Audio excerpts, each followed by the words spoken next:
I ever trip in real life, I go, oops, almost died. I could have died right there, or lost my teeth if I would have fallen all the way. These things can happen. Not always. How are you doing today? Having a great day so far? Yeah, it's really fun to be here. It's really cool. It's such a gift to get to travel and get kind of dropped into a place where you've never been before, and yet you relate so much to everyone that you're seeing. Like I always say, I'm on the wrong side of the table. I love movies, I love genre, I love everything that is being celebrated here, and so I feel very, very lucky, and I feel very connected to everyone that I get to meet. What conventions bring together such an eclectic group of people. You can have jocks here, you can have nerds, you can have, and what's great is nerd has become such an amazing, powerful word. It's not what it used to mean anymore. It's like the people that pay attention. We're just interested in something. Track of things, recall them, follow the thread. No, being a nerd is a very good thing. Now I'm going to dive deep with you right away. Perfect. You are a third generation in the industry. Yes. How phenomenal and amazing. Yes, incredible. So what does acting mean to you? Well, I mean, it's like you said, as someone who's third generation, I grew up with the sort of like insane privilege of getting to be constantly exposed to an industry that's typically pretty closed and has been pretty closed. And that's what's so cool about today is that with the democratization of technology, we're all storytellers. But way back in the day, it wasn't that, and so I really had a front row seat to what it took to make movies, what it took to act, what it took to direct, to collaborate, and I was the oldest, or I am the oldest of four kids, and the kids after me were twins. And so my dad was like, I'll just take the old one to set with me. Sorry, babe. And then there was like one born 2 years later, so she had like 3 under 3 at home. And I was like, yeah, no, I'll go to set too. Escape a little bit of that chaos, I'm sure. Yeah, and it was if I got grounded, I would be grounded from the set because my parents knew that was the thing that meant most to me. And it's just, it's such a rare, beautiful gift, and I do a lot of teaching, and I often just think of how I fall short in sharing all the incredible things that I've gotten to have access to. But that is something that's a passion of mine for sure, because it's hard to learn something without being immersed in it. And I certainly got to be immersed in it. For sure. Yeah, with no choice, really. And it was so, but well, with a choice, yeah, because my siblings weren't interested. And my parents were like, oh, okay, an adjustment. Like, you know, my sister is a farmer, literally a farmer, and like herself, and she was like, I don't like the movies. You know, it's cool. It's cool to grow up in a family where, yes, you get exposed to something that, you know, I in particular was very interested in, but they're also really great parents. And there's that additional layer of incredibly good fortune, where it's like they weren't pushing us to do anything or to avoid anything. Just supportive. You're very supportive, yeah. Very supportive. I mean, they had boundaries. Like, we are very supportive, not financially after 18, just to be clear. They're very emotionally supportive. And obviously, like, coming from a financially stable situation, even though they, you know, threatened or said it was like, oh no, you can't come to us for anything. Like, you know, in the back of our head, it was like, we're really lucky. We've got really great parents, and we have a soft place to land.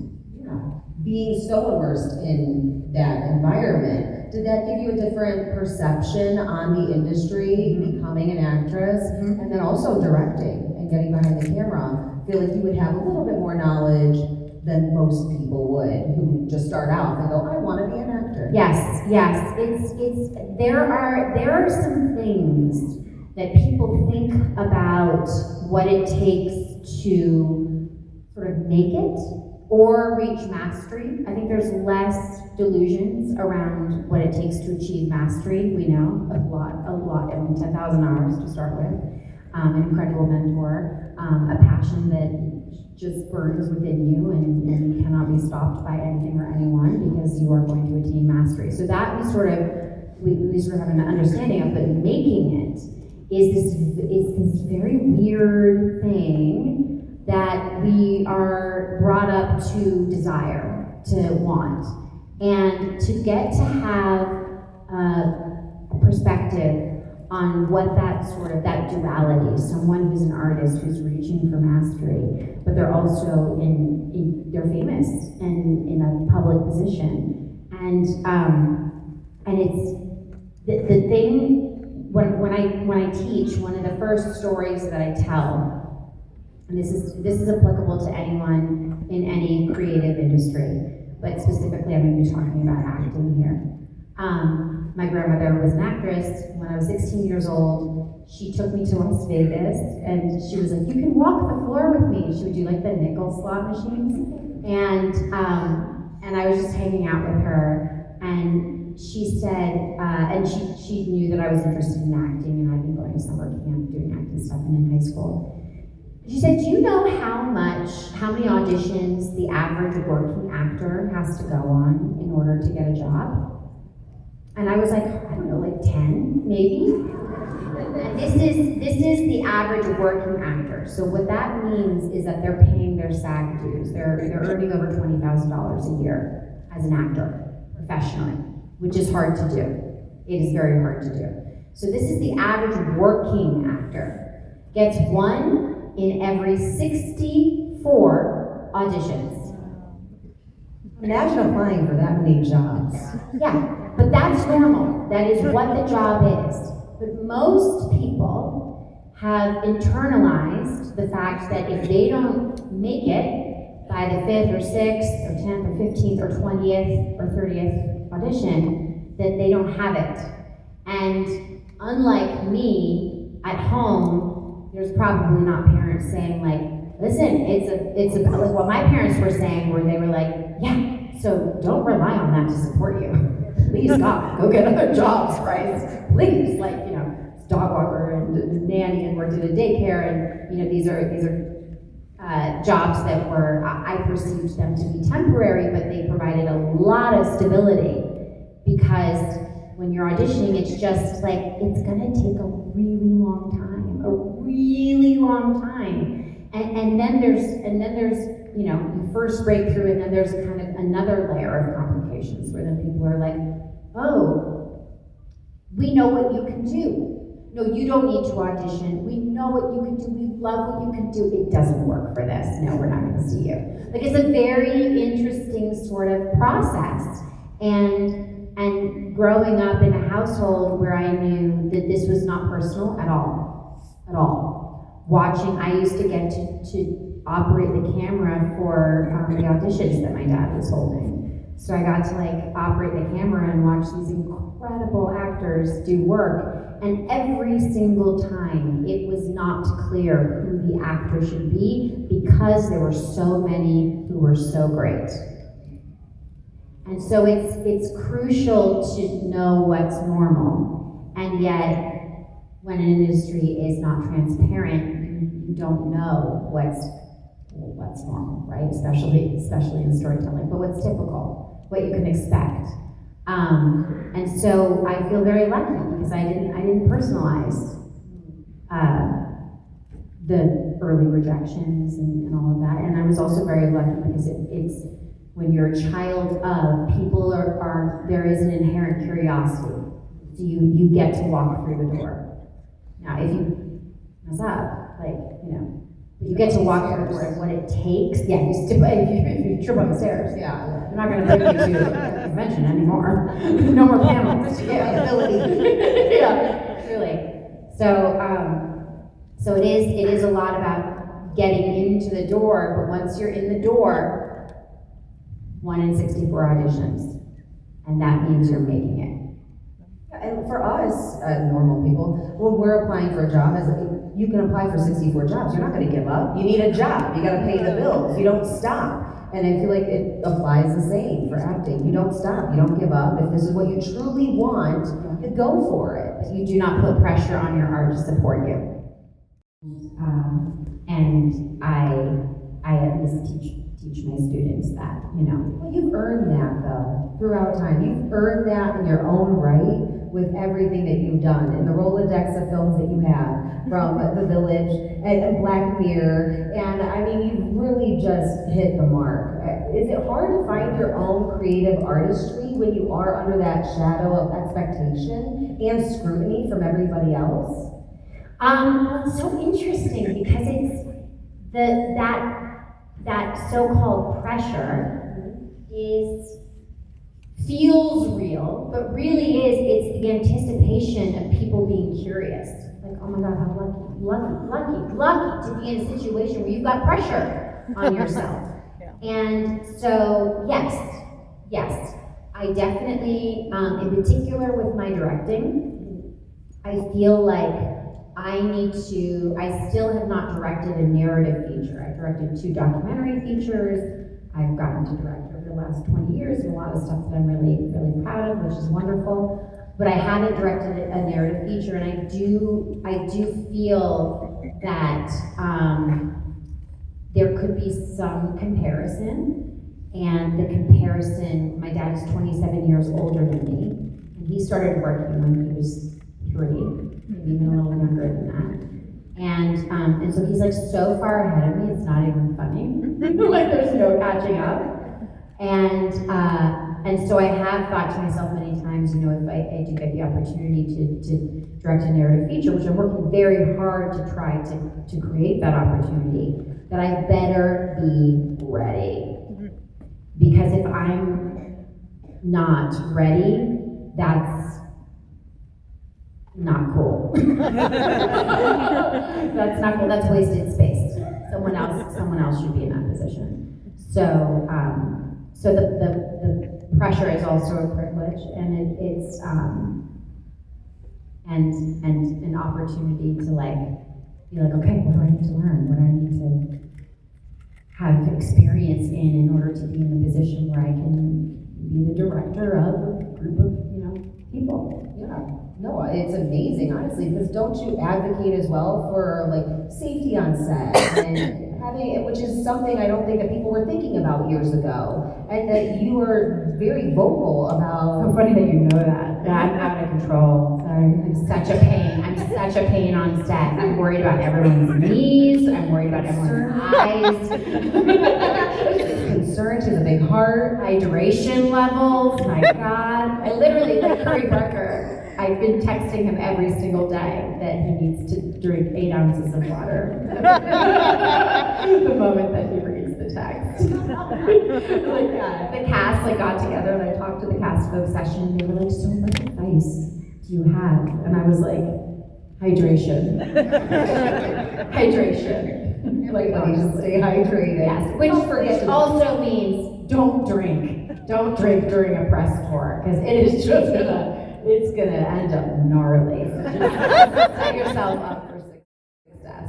Yeah. Do you think that social media has changed the relationship between audiences and actors? Obviously, we see Black Mirror and Nosedive and how much that consumes people, being rated, being judged all the time. Does that influence you at all in your mind when you're doing anything? Well, yeah, I mean, I have so much just compassion for what everyone is going through on social media, because for me, I'm 3rd generation. Like, I was raised in a household where we knew that there was an aspect to our family that was public facing, and that was a part of how you thought about things. And with social media, the pressure on everyone to find their brand, find their voice, figure out what they're selling, figure out what their niche is it's like I don't know if any of you feel this way. Like when I joined social media, I had an instant existential crisis because you have to like describe yourself. Just if you're like, who am I really? And yet, like I've had the opportunity to reflect on that a lot because I know that I'm being watched. And now on social media, everybody knows that they're being watched. And it's very difficult to abstain completely. That unto itself is a statement when maybe you don't mean it to be a statement. You're just like, I just don't want to do that right now. Like, you know? So actually I did a TED Talk about this because it is a very challenging thing that every human being who has a smartphone in some way, shape, or form is needing to either opt in, opt out of, contend with, and it's hard. It's hard for people. Because I came from this history, I think I had a real advantage in my relationship to it, and still it's like effed up. Like it's still really weird. But yeah, I love the connection, the direct connection. I love the sort of middle management being removed because a lot of, like when I was coming up, an actor or a public person would need to make a statement. Like if they wanted to correct something, they would need to make a statement. And that's like so dramatic. That's really like, that's going to like a newspaper publication to be like, I'm gonna make a statement. You have to like argue like, please, can I make a statement? Whereas now with social media, anybody can say whatever they need to say, whenever they need to say it, in the way that they want to share it. And that's incredibly empowering. And that is a paradigm shift unto itself. And that has enabled so many people to, I mean, it's called influencers. Influencers have existed forever. What it really is are folks who are creating their own work, they're creating their own opportunities, they're creating their own platforms, and they're creating their own audiences. And that's amazing. I am in awe of folks who are on YouTube and who are on, you know, social media platforms and are continuously putting themselves out there. It's really impressive. It's really impressive. And I know you all, like there are many of you in this room, because we're all contending with it. So I'm impressed with you all. Those live streams are so authentic. Yeah. You get to see the raw, real people. Yeah. And that's amazing because it's not edited. It's just straightforward. And I think a lot of people now are really looking for that. Somebody who's genuine, who is themselves wholeheartedly. I think you do a great job of doing that. I love at the end of that Black Mirror episode, she goes to rape. Yeah, she's in jail. She goes to swipe and raped, and she doesn't have her phone. And that habit, we all have it, of checking your phone 1,000 times. And then all of a sudden she feels the freedom that she can just let go and say whatever she wants. Yeah. And that moment's so magical to me. Can I ask you a couple questions that have nothing to do about nothing? Please. Okay, are you ready? Better, yeah. Pronunciation, diction, inflection of the voice, Yes. highly important to an actor. What is a word or a phrase that you ever get tripped up on? All of them. All of them. Yeah. I struggle immensely with pronunciation. I actually do. My kids find it really annoying. They bring it to my attention all the time. I fail in particular with dinosaur names. Like that's hard, yeah. Difficult. Yeah, but I don't know, I've met a lot of 4-year-olds today who seem to be able to. Honestly. There's a scene in Jurassic World where Chris and I need to say anthropomorphic. Does anyone here know the dinosaur that I'm talking about? I like say a dinosaur's name and then Chris Pratt is like, you should hear you say that. I'm like, kids can't say anthropomorphic. You should hear yourself say it. But I had to actually say it, and every single take right beforehand, Chris had to remind me how to say it. He would be like, and we like go into the take. And the back is like, we go into the take. And that's very typical. He's very gifted at pronunciation, very gifted. So when we do a lot of stuff where we'll be kind of doing perhaps reading from teleprompters and speaking in other languages, he's a champ. You know what? I was nonverbal as a kid and he wasn't. So. Took a while to get online. Great job. Do you have a favorite dinosaur? I like the Brachiosaurus. I like the Brachiosaurus because of Land Before Time. I was just discussing that movie yesterday with a few of my companions, and I go, Triceratops was my favorite back then because of Land Before Time. Yeah. It's changed for me now, but my dog's name was Littlefoot. Oh, I love those movies. I often wonder to myself if those movies could be live action. You know? Wonder. Because we have the technology to do. Dinosaurs can look like dinosaurs. The emoting is tricky. yeah. And Emoting is deep films. Yes. They're much deeper for being an animation. I mean, they're heartfelt. Yes. Yeah. So if you think about it, and they all have speech impediments. They're like, this is the room where Henry the Earth. It's just, I love it. I love it. It's so serious, and they're just going for it, and they're all so educated. And I just love women, British women with speech impediments, walking through rooms, describing what happened 1,000 years ago. So yeah, I love just watching.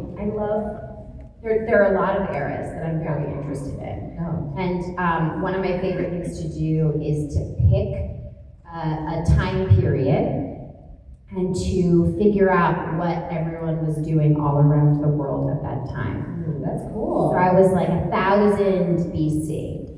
What's a girl doing on this continent? What's a girl doing on that continent? And it's really, really, really, really, really interesting. I used to want to be a librarian.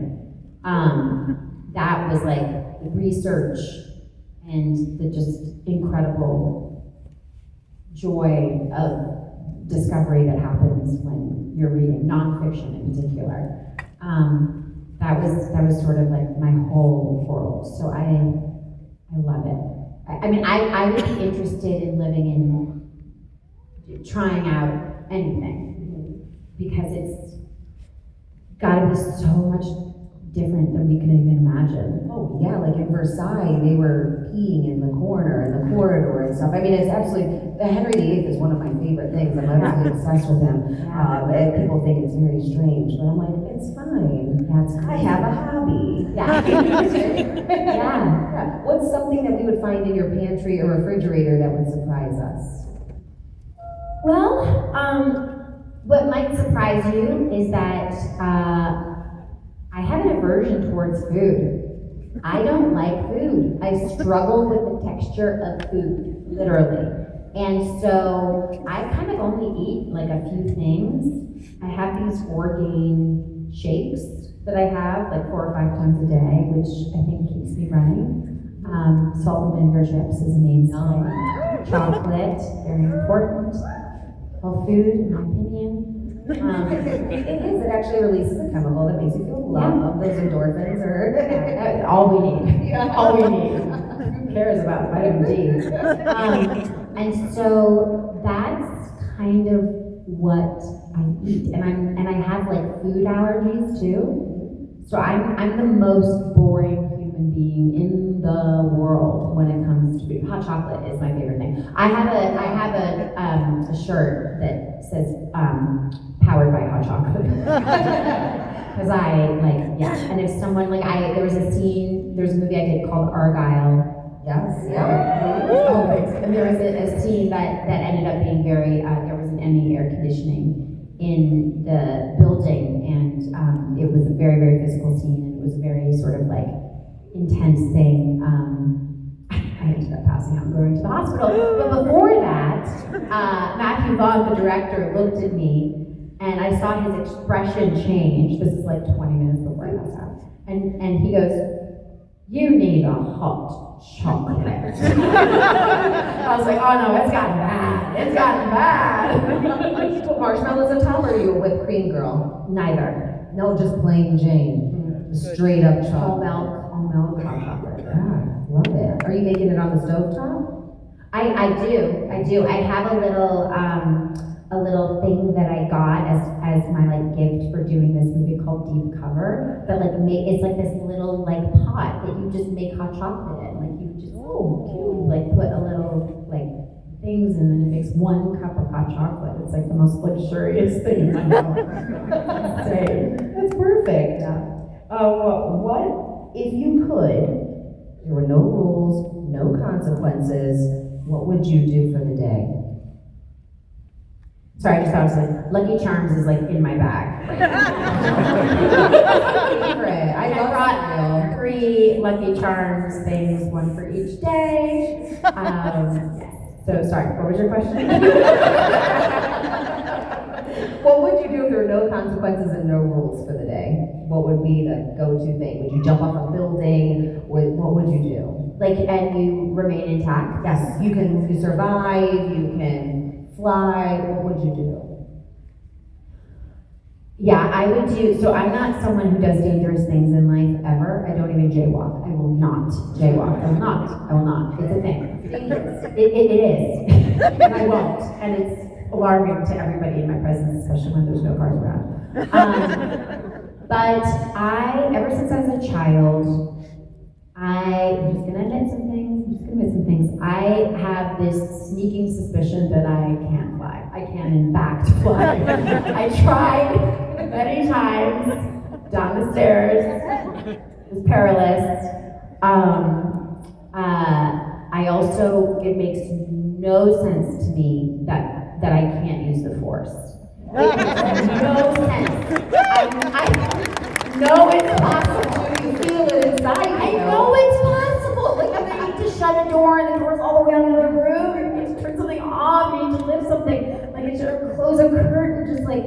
So I know that's like not completely your question, but I would be like attempting to fly. Like I don't want to go skydiving or anything. Like I want to actually Like a bird. fly like a bird. Oh, I just feel like if I flapped my arms hard enough. These delusions, and I'm so certain. But then I see a lot of stuff online where people are doing energy work, and they're like little aluminum foil things, or like turning around, and they can make trees will come towards them, and so I'm working on it.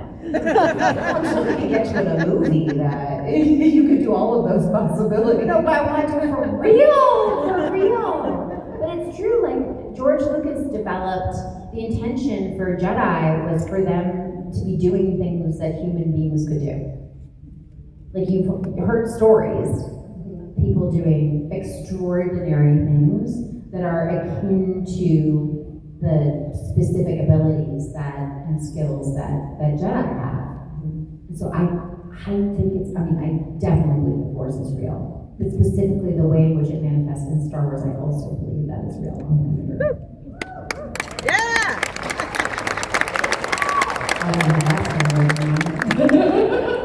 Nobody who's in this room tell anybody else. This is a safe space. The context is crucial. What is something you're bad at? So many things.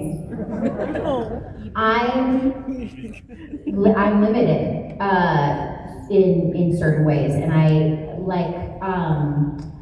can't recognize cars. I don't drive anymore unless I'm like in a movie, and I can't recognize cars. And so like if I park somewhere, or like my son pulls up with his car, my son's 19, or like my husband pulls up, like I'm just looking around. Like I don't, for whatever, it's so weird. It doesn't register in my brain. I have a terrible sense of direction. When you're working on a movie, the place where you work, it's called, if you're working in the US, it's called base camp. If you're working in Canada, it's called circus. But base camp is supposed to be like an easy thing to navigate. You get like dropped off at base camp, and then like literally like from here to there is your trailer, and from here to there is like the hair and makeup trailer. Every single day, I land, and I'm like, and they, with every single movie, they end ended up putting little things on the floor, like little go here, Bryce, like tape, you know. And it's a real thing. It's a real thing. Yeah, it's just bad at spelling. Thank gosh for smartphones then, because you could type anything out and it'll just auto-correct for you. Yeah, that's true. I hate that kind of technology. It's like a gift, and I mean, it's a little bit of both. It just depends on how you use it, I think, that makes it good or evil. 1000%. It's a tool. But yes, spell check has been my saving grace. Definitely. I think there's just so many things. There's so many things that I'm bad at. That's just such a great question. There are some things that I'm bad at that if I'm very determined, I can get very good at it, which is good. Like I can learn. Yeah. And then there's some things that just I have never, in the entirety of my life, ever turned on a television. What do you mean by that? Like with the remote or with your hand? Because back in the day, you actually had to press the buttons or turn the dial. Remember those days? All overwhelms me.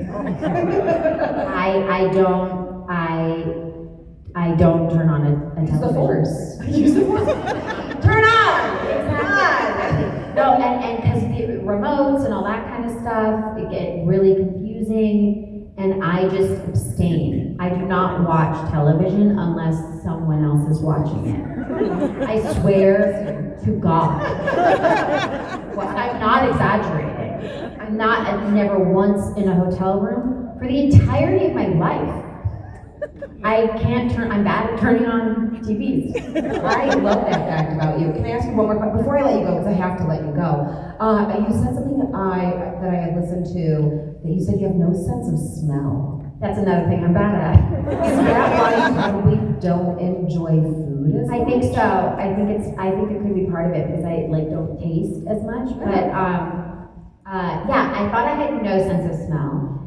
And then during both of my pregnancies, I was like, oh, I can smell. It wasn't really strong, but I could smell. And then it kind of went away afterwards. But there are a couple of things, like I think I can smell lavender. I think I can smell mint. Coffee. Okay. But that's a very short list. That's a very short list. Yeah. And it's a problem with food because I need, if there's milk or something, I need someone else to smell it. To make sure. This happened literally 3 days ago. I was like, oh, oh, oh, and then my husband got it and he was like, spit it out! Oh my gosh. Well, I do sadly have to let you go. No, these are such fun questions. You are so much fun. Thank you. Lovely, so nice. I was so excited to meet you today. Put on my boss bitch outfit. Yeah, and we're totally twinning with it. It was like, you really kill people with kindness, and I really was ecstatic to just sit with you today. So thank you so much. Can you guys give it up?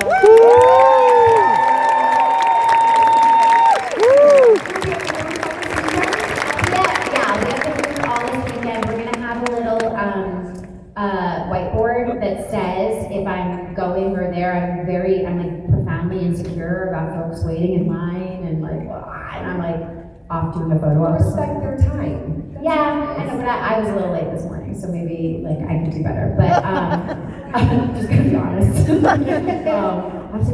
I washed my hair and I'm 45 and I couldn't cool down for an hour and I was like, this is perimenopause. Today, I was like, I can't cool down. A little hot flash. Well, you're hot. Well, thank you.